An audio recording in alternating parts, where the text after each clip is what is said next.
Yes, bread oven. So you're probably wondering, what am I doing with a bread oven? Well, here's the story. So many of you are asking about the restorations and what's happening with all of those. Well, that's all still happening. The receiver restoration thing is still going. Here's the thing. In the wintertime here, it gets very cold in curing paint on cases. So any type of a restoration I do that I want to, say, repaint, takes a very long time for the paint to cure. And if you don't put the item to cure in some sort of a heated area like an oven, one of the longest processes in doing a restoration is sitting and waiting for a freshly painted chassis to cure. It can take a week or longer for the paint to cure to a point to where it's not soft, so that if I turn the chassis upside down on a bench, even on a soft mat, that it won't actually, wrinkle the paint or, shift the paint, because, on the surface the paint cures quick, but underneath it's still very soft. So the whole idea is to be able to cure this paint quickly so I can get through restorations faster, and that's exactly what this thing is for. It's just a big bread oven. And the best part about this is on the bottom is a proofer, and the proofer will work absolutely perfect for the bigger cases. I'll show you that here in a moment.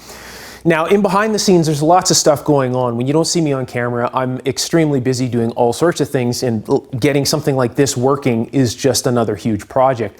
This is a high mileage unit. The price was right on it, but there's lots of stuff that needed to be done. The upper blower motor was squealing. The bottom proofer blower motor was seized. It was actually turning, but very, very slowly. And again, I'll talk more about that here in just a moment. So I've already done a bunch of work to this. I've stopped the upper blower motor from squealing and lubricated everything up, and converted it from 3-phase to single phase now. So it's running on 240 single phase, which is kind of nice. And to give you an example here, like that's the upper blower motor now. So it sounds relatively good, so it should last for some time. Parts for these things, I can't tell you how incredibly expensive they are. The parts for these things are crazy. The upper blower motor and the fan assembly is over $2,000 for a small, like, little furnace motor and this little teeny squirrel cage. At least up here it is anyways. And I've seen them as low as $1,000, something like that. But to get a genuine part and all that, like, the prices for the parts for these things are just crazy. So I've got lots of parts and pieces around. If I need to replace the lower blower, which is the blower on the bottom, I have spare motors like this I can remove and try and get rid of this, get the squirrel cage off of the shaft, which is another story altogether, because it's been sprayed with water for years and years and years, and it's frozen. I've already tried. So I managed to resurrect the lower blower motor. Here, I'll move you down so you can actually see what's on the bottom. So that's a proofer on the bottom, and it works very well. The blower starts up, and noisy, not as quiet as the upper one, but you put a shelf in here, and you can put say I was going to restore something like an oscilloscope or something like that. I can put a rack in here, and the whole case will fit in here, so it'll work good for, say, restoring a tech scope, or say an old ICO or whatever, anything like a Precision that has wrinkle paint on it. This will work very good for it, because what happens is it draws air in here. There's elements under here that actually run on the 120 circuit. It uses the neutral on one side of the 240 line. And what it does is it pulls air down here and pushes it up the sides and comes out of the sides here. And that works out very nice for painting. It's kind of the same with the upper. It's like a big convection oven, this thing, right? So underneath this thing, I just shut that off. So underneath this thing is, there's two elements, and it blows the air past those elements and up the side. So kind of an interesting thing. The blower motor actually sticks out of the bottom of this thing, the motor does.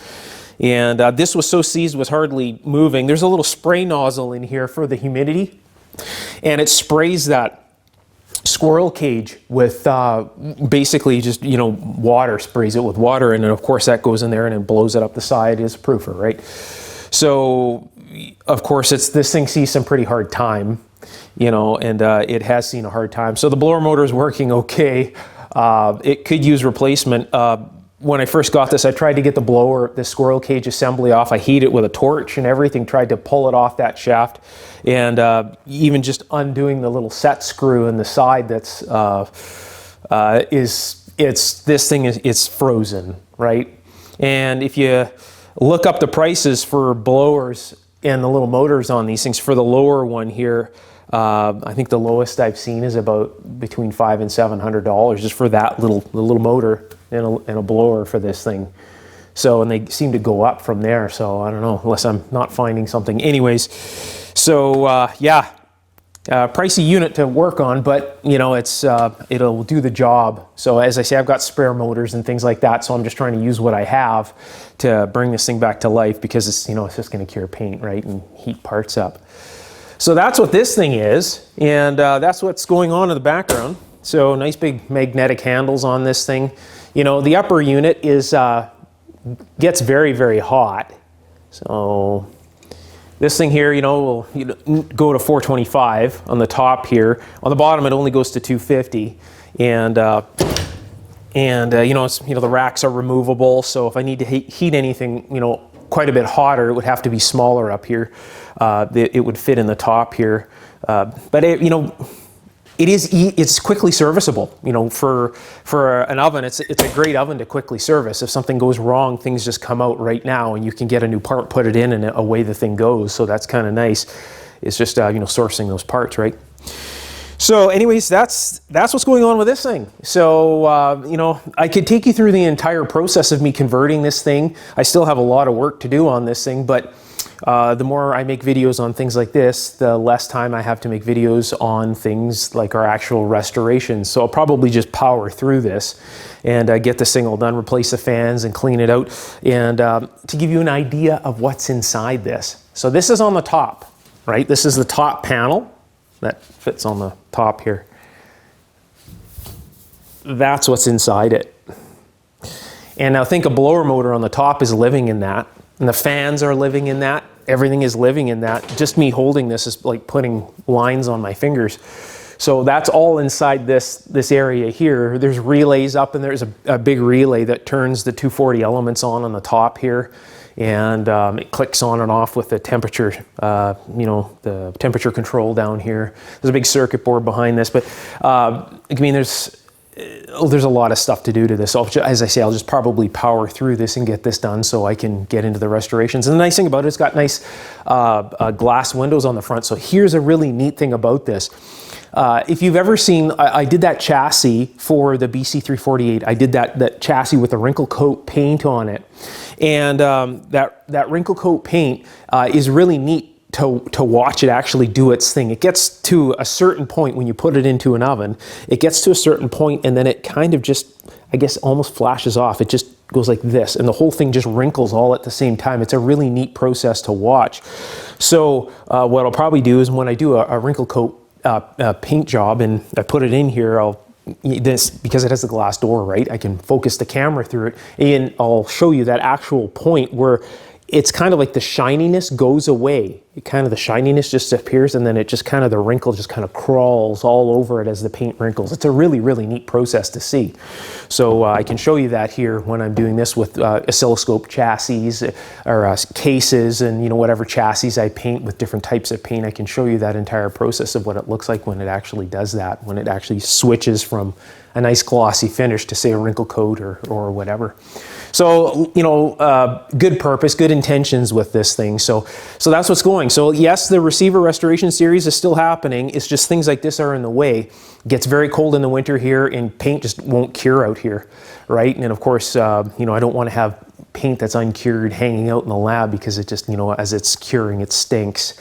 So I would like to have that out here and get that, you know, let that process happen out here and then start working on it again. So that should cut, you know, a week and a half or whatever it takes for me to safely take that and turn it upside down and start soldering and working in there again. It should take that time right down to maybe a day or two, hopefully. and then I can get back into the restoration process. So quicker restoration processes and things like that, especially when I want to paint chassis.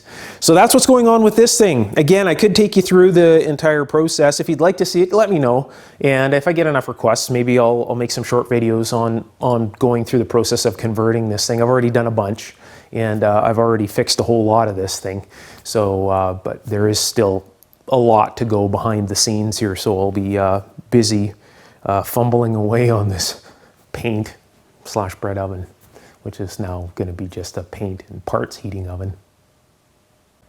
I know some of you are going to want to see inside this thing, so anyways, this is what's in one of these things. So you'll find these ovens at some of your favorite local sub shops, let's put it that way. So this lifts out, and believe it or not, that looks centered, but it's polarized. So if you put this in the wrong way, it doesn't properly fit on the fan. So this is the fan, and as you can see, we have a water inlet here and sprays on that. So I have it moving pretty freely now.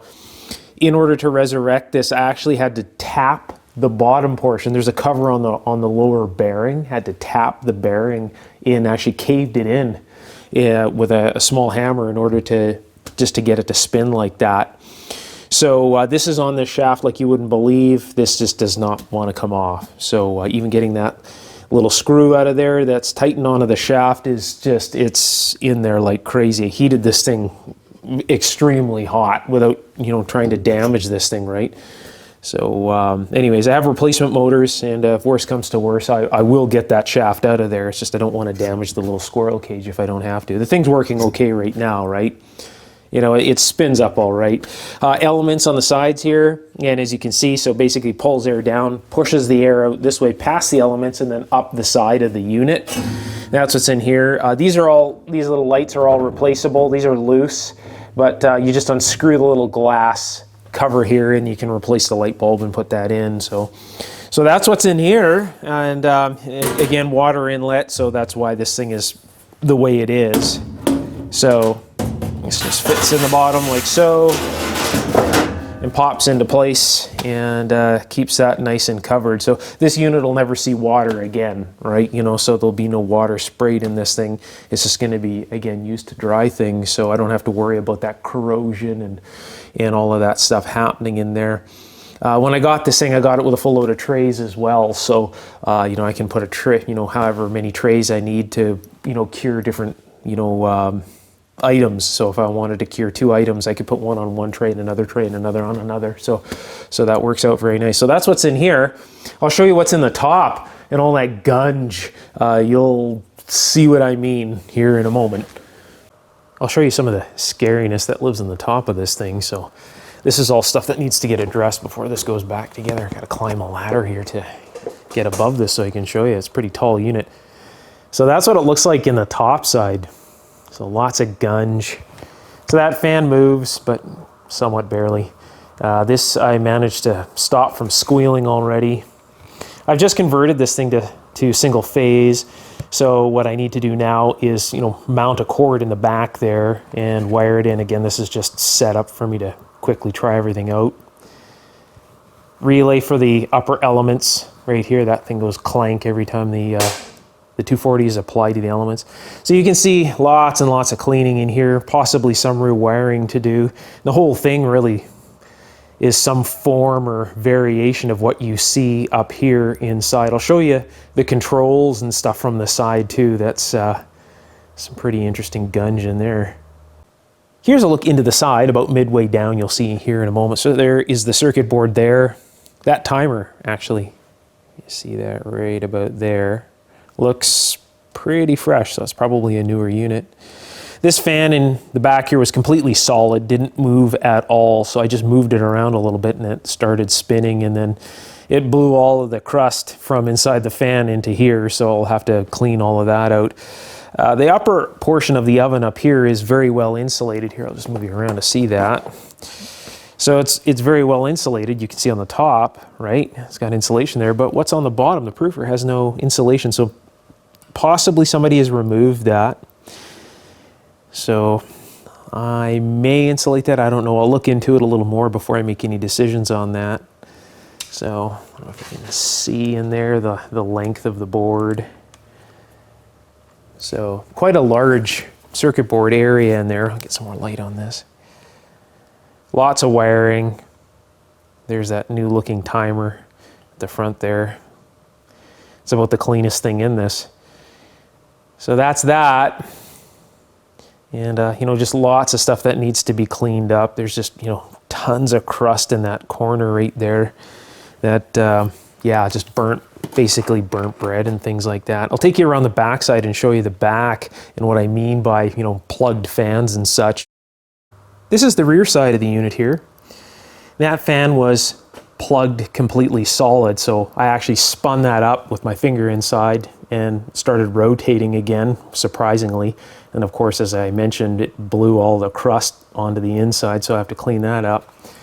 And then if we work our way up to the top, you would think that this one here would be completely solid, but that was the one that was actually spinning a little bit. So I haven't removed the back panels on this at all yet. So this here is still, you know, to be discovered what's behind that. And then of course down at the bottom here is all to be discovered as well. I haven't removed the other side panel. So again, you know, the side panels are right on the side here. I haven't removed the other side panel either. So I really don't know what I am going to discover in there. So lots of crusty goodness. So still a little bit of work to do before this is converted to a paint oven and I feel safe, you know, running this thing in the shop here. So anyways, if you're interested in seeing more, you know, of the scariness that's on the inside here and more of the conversion of this to a paint oven, you can let me know in the comments below, and if there's enough requests, I'll go about taking you through more of the process of me making this thing solid again, basically, and turning it into a paint curing oven. Are you interested in learning more about electronics, both modern and antique electronics alike? I teach electronics in a way that's very easy to understand, complete with circuits for you to build, and over 200 videos at this point for you to learn from. I even share my electronic inventions and creations there as well. If you're interested in those, you can find them on this channel or all over the net.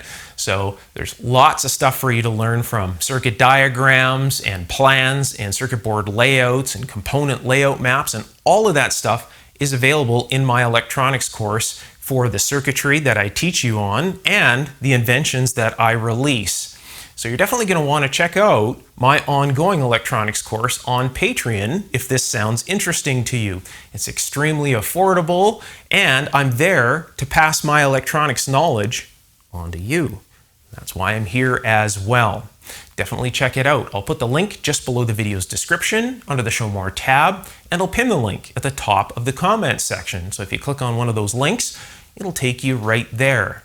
If you enjoyed this video, you can let me know by giving me a big thumbs up and hang around. If you're new to the channel, don't forget to subscribe and tap the bell symbol if you want to see more great electronics footage. There's lots of stuff coming. I've got lots of repairs and restorations and troubleshooting procedures and tear down videos and all of that stuff on this channel, because that's what I'm all about. This channel is all about electronics. All right, until next time, take care. Bye for now.